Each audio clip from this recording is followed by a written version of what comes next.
গজনি কাঠ ছোট ছোট যে ছেলেরা দেয়, এই যে আমাদের পাশের জেলা নদিয়া, এই নদিয়াতে একটা চ্যানেল আছে, চ্যানেলটার নাম হলো পল্লীগ্রাম টিভি। সবাই হয়তো বুঝতে পারে নাই, বাংলা করে বললে বুঝবেন। শফিকের ভিডিও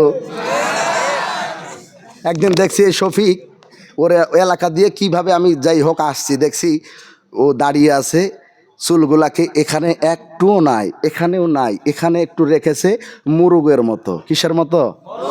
মুরুগের মতো রেখেছে। তো এখানে লাল, এখানে নীল, এখানে সবুজ, এখানে গুহের কালার, এখানে মুতের কালার, যত রকমের কালার আছে সব দিয়েছে। আমি চিন্তা করলাম হায় হায়, আর আজকে আমার ঘরের ছেলেরা ওদের ভিডিও দেখার জন্য পাগল হয়ে যায়। এ ভাই, আমার পাশের এলাকা, গ্রামের নামটা বলবো না, তবে আমার বাড়ি থেকে 2 কিলোমিটার দূরে আমি একটা সেলুনে গেছি চুল কাটতে। ওই জায়গায় দেখি যে চুল কাটছে নাপিত, ও আবার মোবাইলটাকে এখানে রেখে দিয়েছে, রেখে দিয়ে আমাকে শফিকের ভিডিও দেন চালু করে রেখে দিল। ও শুধু চুল কাটে আর শফিকের ভিডিও দেখে আর একা একা হাসে। আমি চিন্তা করলাম যে আপনার কাছে জীবনেও চুল কাটতে আসবো না, তা আপনি চুল কাটছেন না ভিডিও দেখছেন। বলে কি বলবো আপনাকে হুজুর, আমার শফিকের ভিডিও না দেখলে আমার ঘুম আসে না। ও ভাইয়েরা, বন্ধুরা, আমি আমার ছোট একটা ছেলে আছে, এই ছেলেটারে নিয়ে একদিন ডমকলে ওয়াজ করতে গেলাম।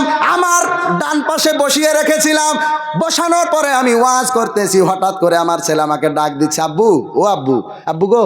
আমি ওয়াজ করছি, ওয়াজের মাঝখানে আমার ছেলে বলছে, আব্বু তোমার ফোনটা একটু দাও না, শফিকের ভিডিও দেখবো। আমি হুজুরের ছেলে যদি স্টেজে বসে শফিকের ভিডিও দেখতে চাই, আপনারা তো আল্লাহর ওলি। ও বন্ধুরা আমার, একটু গভীর মনোযোগ দিয়ে শুনবেন। রাসূলের আদর্শটা যদি কড়াভাবে আমার সন্তানকে ছোট থেকে দিতে পারি, কোরআন শিক্ষাটা যদি আমার সন্তানকে ভালোভাবে দিতে পারি, ও ভাইরা বন্ধুরা, খোদার কসম আপনার ছেলেটা, আমার ছেলেটা কোনোদিন অমানুষ হতে পারে না।